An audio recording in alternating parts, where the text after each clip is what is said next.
Congressman, good to have you with us tonight.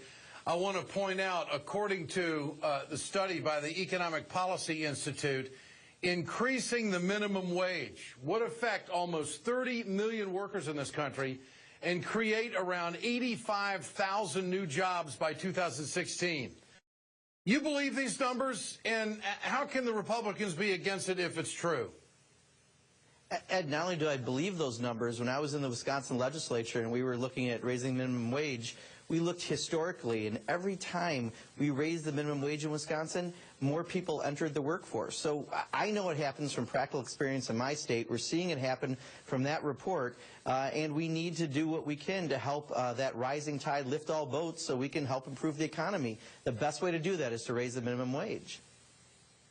Well, Harry Reid on the Senate side says that raising the minimum wage is a priority once everybody gets back to work in 2014. Does the Senate plan have a shot of passing? And I think they'd pass it, in the Senate. Who wants to stand against workers? I think there will be some Republicans that would break to get the 60-vote threshold. But what kind of pressure would that put on Boehner in the House, if anything at all?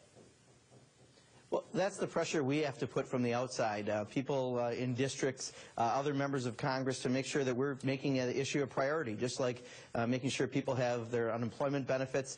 These are bread and butter issues that affect middle-class families, and when you look at the people who actually make the minimum wage, that myth of a high school kid who's doing it for a little part-time income isn't true. These are head of households. These are people who are working 2 or 3 jobs to get by.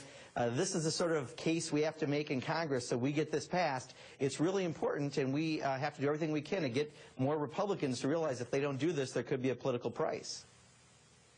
Recent ABC News Washington Post poll is showing that 66% of Americans support a minimum wage increase.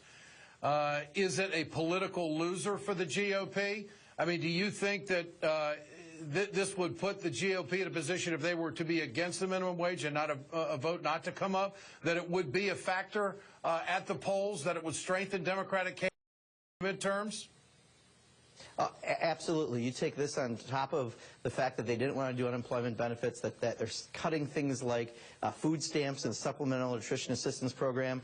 There's really been so many attacks on the middle class that I've seen just in the last year that, people are really going to start wondering who has their back. And clearly the Democrats have been putting an agenda out there to raise the minimum wage, to make sure we're extending unemployment benefits, to invest in the economy and create jobs.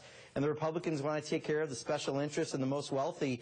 That message just gets reinforced every time they turn down an idea like raising the minimum wage. But how aggressive, Congressman, do you think the Democrats ought to get with their messaging? Okay, they're doing this PR thing, trying to get, the unemployment extension going in the new year. They've got, no doubt about it, they want to make sure that the minimum wage goes. But what if Boehner doesn't do it? I mean, how tough are the Democrats going to get? I mean, if Boehner doesn't go along with it, and the Republicans badmouth it, I mean, isn't it up to the Democrats to come up with probably one of the most aggressive strategies ever? I agree with you, Ed. I mean, absolutely. This is important to middle-class families across the country. This is who we need to be fighting for. The special interests have plenty of lobbyists in Washington.